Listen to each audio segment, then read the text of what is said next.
ಹೇಳ್ರಪ್ಪ ಧರ್ಮಸ್ಥಳದ ವಿಶೇಷ ಅಥವಾ ಸನ್ನಿವೇಶದಲ್ಲಾಗಿದ್ದರೆ ಇಷ್ಟೊತ್ತಿಗೆ ಈ ಪಿತೂರಿಗಾರರೆಲ್ಲ ಒಳಗಡೆ ಇರಬೇಕಾಗಿತ್ತು. ಧರ್ಮಸ್ಥಳದ ಬುರುಡೆ ಪ್ರಕರಣದಲ್ಲಿ ಧರ್ಮಸ್ಥಳದ ಹೆಸರನ್ನು ಕೆಡಿಸಲಿಕ್ಕೆ ಕಂತ್ರಿಗಳು ಕಚಡಗಳು ಮಾಡಿದ್ದಂತಹ ಪ್ರಯತ್ನ ಬೇರೆ, ಆದರೆ ಆ ಪ್ರಯತ್ನದ ಹಿಂದೆ ಇರುವಂತಹ ಕ್ರಿಮಿನಲ್ ಮೈಂಡ್ಗಳೇನಿದೆ ಅದರ ಮೇಲೆ ಇನ್ನು ಕ್ರಮ ತೆಗೆದುಕೊಳ್ಳದಿರುವಂತಹ ಒಂದು ರೀತಿ ನಾಲಿಗೆ ಸತ್ತೋಗಿರೋ ಥರ ಆಡ್ತಿರೋ ರಾಜ್ಯ ಸರ್ಕಾರ ನನಗೆ ಅರ್ಥ ಆಗ್ತಿಲ್ಲ. Something is wrong. ಈ ರಾಜ್ಯ ಸರ್ಕಾರದಲ್ಲಿ ಯಾರೋ ಸರ್ಕಾರದ ಒಳಗಡೆ ಇರುವವರು ನಡೆಸುತ್ತಿರುವ ಪಿತೂರಿಗಾರರ ಸಹಚರರಿದ್ದಂಗೆ ಕಾಣಿಸ್ತಿದೆ. ನಡವಳಿಕೆ ನೋಡ್ತಾ ಇದ್ರೆ ಹಾಗೆ ಅನಿಸ್ತಿದೆ. ಮತ್ತು ಇದರದ್ದು ಅಪವಾದವನ್ನು ಮುಖ್ಯಮಂತ್ರಿಗಳೇ ಹೊರಬೇಕು. ಏನೋ ಅಡ್ಡಕಸುಬಿಗಳು ಏನೇನು ಸೂತ್ರಧಾರ ಏನೇನು ಮಾಡಿದ್ದಾರೆ ಅನ್ನೋಕ್ಕೆ ಅವ್ರಿಗೆ ಯಾವ ಭಯಾನೂ ಇಲ್ಲ, ಹೇಗೆ ಮಾಡಿದ್ದಾರೆ ಅನ್ನೋಕ್ಕೆ ಇದಂತೂ ಅಮೇಝಿಂಗ್. ಇದು ಶವ ಹೂತಿಟ್ಟಿದ್ದು ಅಥವಾ ಶವ ಇಲ್ಲ ಅನ್ನೋದು ಗೊತ್ತಿದ್ದು ಪಿತೂರಿ ಮಾಡಿದ್ದಂಥ ಈ ಗಿರಾಕಿಗಳು, ಈ ಕಚಡಗಳು, ಕಂತ್ರಿಗಳಿವರು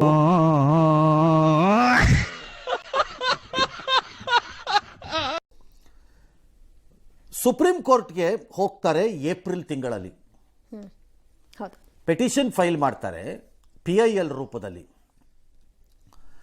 ಸುಪ್ರೀಂ ಕೋರ್ಟು ಮೇ 5ನೇ ತಾರೀಕಿಗೆ ಅದನ್ನು ತನ್ನ ವಿಚಾರಣೆಗೆ ಎತ್ಕೊಂಡ್ಬಿಡುತ್ತೆ. ನ್ಯಾಯಮೂರ್ತಿಗಳಾದಂತಹ ಜಸ್ಟಿಸ್ ನಾಗರತ್ನ ಅವರು ಮತ್ತು ಸತೀಶ್ ಚಂದ್ರ ಶರ್ಮಾ ಅವರ ಪೀಠ ತಗೊಂಡ್ಬಿಡುತ್ತೆ ಕೈಗೆ. ತಗೊಂಡು ಅವತ್ತೇ ಅದು ಕಿತ್ತು ರಪ್ ಅಂತ ಬಿಸಾಕತ್ತೆ ವಾಪಸ್.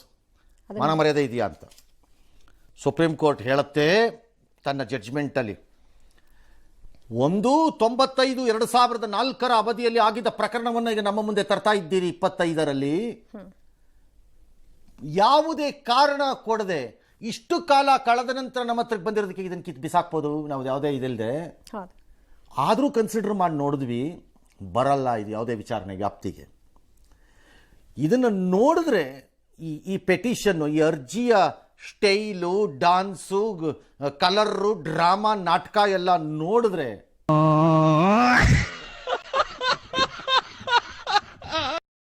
ಯಾಕಂದ್ರೆ ಇವರು ಬುರುಡೆ ಎಲ್ಲ ತಗೊಂಡೋಗಿ ತೋರಿಸಿ ಅದ್ರ ಪಿಕ್ಚರ್ಸ್ ಎಲ್ಲ ಬೋಗಸು ಸೇಮ್.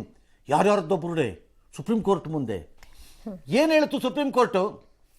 ಇದನ್ನ ಬರೀ ಡಿಸ್ಮಿಸ್ ಮಾಡ್ತಾ ಇಲ್ಲ ಅಂತ ಮಾಡಿದೀವಿ ಅಂತ ಹೇಳಲಿಲ್ಲ.